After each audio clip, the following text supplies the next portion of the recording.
உங்க சொந்தக்காரங்க பசங்க யாராவது அரசு பள்ளியில படிப்பாங்க, திறமையா இருப்பாங்க, நல்லா படிப்பாங்க. அவங்களுக்கு நீங்க சொல்லுங்க, வருஷம் வருஷம் மாடல் ஸ்கூலுக்கு பிளஸ் ஒன்னுக்கு எத்தனாவது 9th இருந்து 12th வரைக்கும் செயற்கை அட்மிஷன் நடக்கும். அதுல கலந்துக்கிட்டு போய் மாடல் ஸ்கூல்ல படிக்கணும். மாடல் ஸ்கூல்ல படிச்சா அங்க தங்கும் விடுதி, உணவு, புத்தகம் எல்லாம் இலவசம்.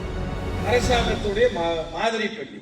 அதனால நம்ம மாவட்டத்துல இந்த மாதிரி பள்ளியில இன்னைக்கு ஏராளமான பேர் பிரீமியம் இன்ஸ்டியூட் இருப்பாங்க. இதுல ஜாதி கிடையாது. மாடல் ஸ்கூலுக்கு ஜாதியே கிடையாது. யாரு வேணாலும் திறமை மட்டும் இருக்கணும், அறிவு இருக்கு.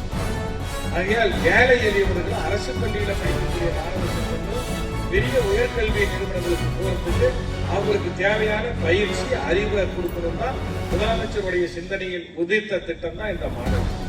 அதுக்கடுத்து நாங்கள் ஆட்சிக்கு வந்த பிறகு எங்க பார்த்தாலும் சமூக நீதி ஹாஸ்டல், எல்லா இடத்துலயும் மாணவர்கள் தங்கி படிக்கிறதுக்கு பிரைவேட் ஹாஸ்டல் கூட இப்படி இருக்காது. அப்படி எழிலூர இந்த ஹாஸ்டல் நாங்க கட்ட ஆரம்பிச்சு 1 வருஷம் கூட இல்லை. 1 வருஷம் ஆயிடுச்சு. ஒரு வருஷமா 11 மாசத்திலேயே இந்த ஹாஸ்டலை கட்டி பிடிச்சாச்சு. கட்டி பிடிச்சு மாணவர்களுடைய பயன்பாட்டுக்கு இப்படி ஒவ்வொரு திட்டமும் பார்த்து முதலமைச்சர் செய்யறாங்க. 12ஆம் வகுப்பு வரை அரசு பள்ளியில படிச்சுட்டா, அதுக்கு மேற்கொண்டு அவர்கள் தனியார் கல்லூரியில படிச்சாலும் அரசு பள்ளியில படிச்சாலும் அவர்களுடைய செலவுக்கு 1000, பெண்களுக்கும் 1000, பசங்களுக்கும் 1000.